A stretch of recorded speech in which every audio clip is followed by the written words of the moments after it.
O nosso mecânico aqui, o Danilo, o equipamento já está aqui em funcionamento, tá? São essas bases osciladoras aí. Danilo já está aqui com todo o equipamento disponível para achar o barulho, está com estetoscópio para detectar exatamente onde é o barulho no carro. E no caso aí, Danilo, como foi a história aí? O cliente chegou reclamando que, segundo ele, o barulho era na dianteira do veículo. E agora no diagnóstico do veículo aqui a gente já descobriu que não é bem assim a história. Como é que tá aí a situação? Sim, ele reclamou do barulho na dianteira do veículo e o barulho está na traseira.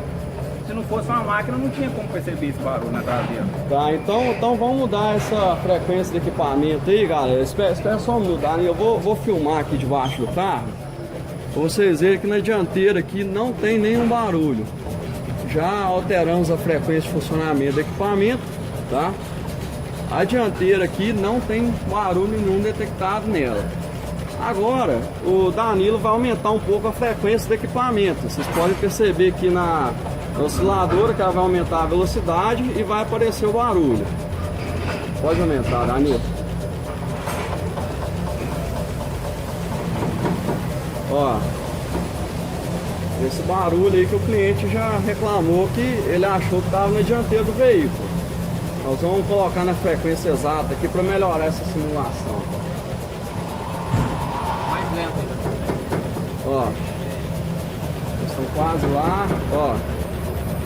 Então vocês podem ver aqui que a dianteira do veículo não está apresentando barulho nenhum, tá? Então, olha o que foi detectado aqui no carro, ó. O barulho tá cá na parte traseira do veículo. Então, ó, aí, ó, escapamento batendo. Isso aí é devido ao rompimento de borracha, coxinho, né, o desgaste da peça. Então a gente vai substituir essa borracha e boa, resolvido. Então, igual eu falei, você que tem um veículo que já procura esse barulho há muito tempo, já levou em várias oficinas e não encontrou, pode estar trazendo aqui no Centro Automotivo Magalhães, que agora a gente está com essa novidade. Nós somos a 8ª mecânica em Minas a ter este equipamento. Mais próximo para você encontrar equipamento desse seria em Belo Horizonte. Então, precisando aí, pode estar dando a ligada na gente, DDD 33 3321 4444. Obrigado, galera.